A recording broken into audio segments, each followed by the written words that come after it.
In the discussion with Secretary Blinken, we raised the most important issues arising from the ongoing armed conflict between Russia and Ukraine, Poland's two eastern neighbors, both for Polish-American bilateral relations and for allied cooperation within NATO, as well as for the coordination of political activities in the OSCE.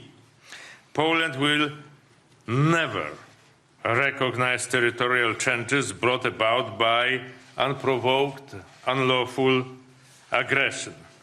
The way in which Russia conducts hostilities based on the desire to break the will of Ukrainian resistance by means of attacks that terrorize civilian population, shelling residential areas, nuclear power plants, and non-military vehicles are war crimes under international law, which are not subjected to statute of limitation and will be prosecuted with utmost determination. I call on Russia to refrain from attacks on civilian populations. I call both parties to abide by international humanitarian law and to treat prisoners of war with dignity. Turning over all war criminals must be considered in future peace negotiations. Due to its own painful experience in the past, Poland will consequently demand prosecuting war criminals.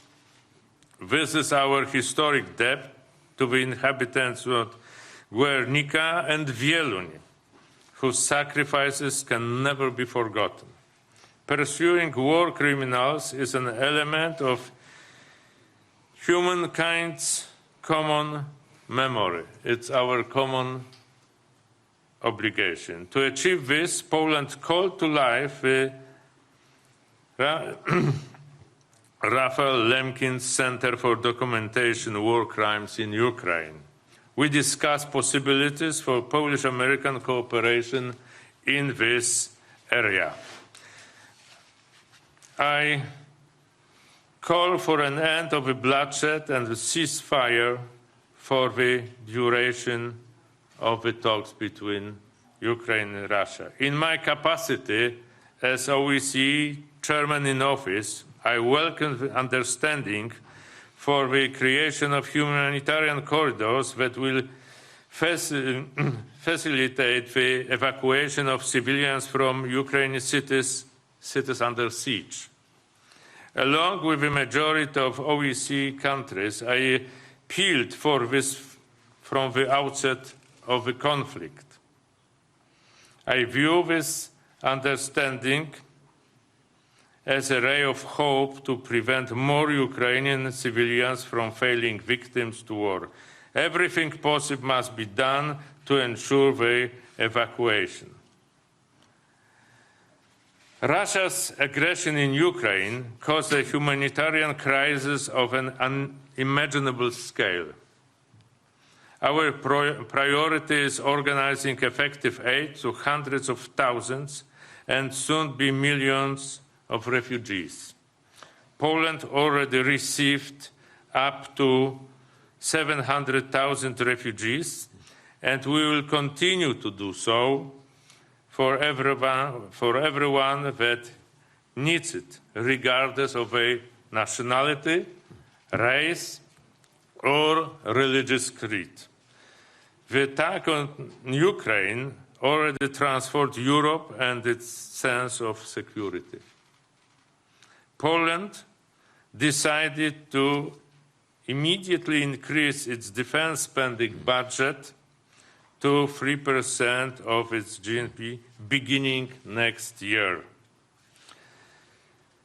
As a key country for deterring and defending NATO's eastern flank, Poland wholeheartedly welcomed the alliance's swift reaction to the new strategic circumstances.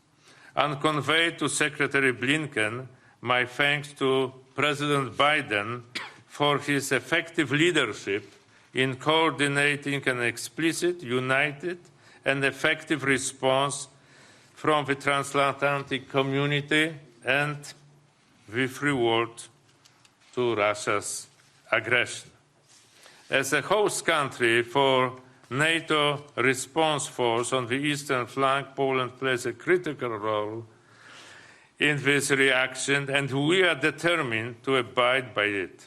In line with the Charter of the United Nations, Poland will provide all possible support to Ukraine, who is currently defending itself from an unlawful, as I said, unprovoked aggression. Thank you. Secretary Blinken. Thank you.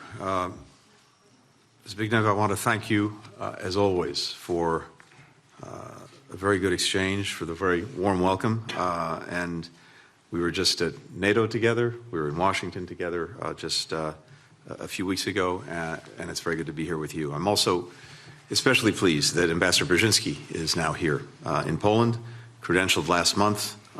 Timing could not be better. It's vital that we have all of our confirmed ambassadors in place at this critical time. And we are, in fact, meeting at one of the most urgent moments in the long history of friendship between our countries. As allies and partners, Poland and the United States have stood together through many, many challenges. Now, the very ideals that bind us, freedom, democracy, peace, security, are under threat in this region as never before, certainly not since the Second World War. The people of Poland know how important it is to defend freedom. So do Americans. And we will stand together, as we've been standing together, in support of Ukraine and against Russia's unprovoked, unwarranted, premeditated invasion. In NATO, at the European Union, the OSCE, where Zbigniew is the chair in office this year, Poland is doing vital work to respond to this crisis. It's hosted an increased NATO presence. It's supported the robust EU sanctions against Russia. And it has done a great deal to facilitate security assistance to Ukraine. As NATO allies, defense cooperation between Poland and the United States, I think it's safe to say, is closer than it's ever been. Since January 30th, the United States has more than doubled the number of our military personnel deployed in Poland to now more than 10,000, including a brigade of the 82nd Airborne Division. And we've significantly increased the amount and types of military equipment and capabilities that we positioned in Poland. As President Biden has said, we will defend every inch of NATO territory. Poland is also a leading responder to the humanitarian crisis that Russia's invasion of Ukraine has sparked. As Zbigniew just said, as of today, more than 700,000 people have been forced to flee the violence perpetrated by Russia by crossing the border from Ukraine to Poland, with more coming every single day. I'm going to have the opportunity to speak to some of the folks who've come over just recently from Ukraine. But I have to say, it's an incredibly powerful reflection of Poland's values, that vulnerable people know that here they will find refuge. To help support the needs of Ukrainians in Poland and other countries, the Biden administration just requested of Congress $2.75 billion in humanitarian assistance. That's both to meet the need of vulnerable people and communities inside Ukraine, as well as to support refugee services, including here in Poland. That's in addition to the more than $54 million in humanitarian assistance to Ukraine that we announced just last week. We also sent a disaster assistance response team to Poland, working very closely with humanitarian agencies to provide the critical health care, safe drinking water, sanitation, hygiene supplies, protection for vulnerable people, especially women and children. We've delivered nearly 20,000 thermal blankets suited for cold climates. We've provided funding for emergency supplies to sustain health care for up to 100,000 people for 3 months, and up to 500 emergency surgical procedures. Embassy Kyiv has temporarily relocated to Poland as well, and I'm grateful for that, that Poland is hosting them. They and our embassies and consulates in Poland and across the region are working hard to assist American citizens and their families departing Ukraine, and to help them with the influx of U.S. military personnel, humanitarian workers, as well as assistance. We established a U.S. Welcome Center close to the Ukrainian border. It's been operating 24/7 since hostility began. We have support teams as well stationed near the border in Romania, Hungary, Slovakia, Moldova to assist any Americans who are leaving Ukraine.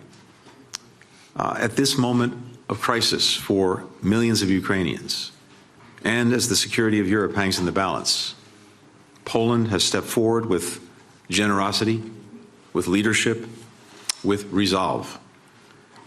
We're grateful for the strong foundation of friendship and cooperation that we built together over many, many decades, which so many are now relying on today. Thank you. Thank you very much. Time for some pictures, please. There we go.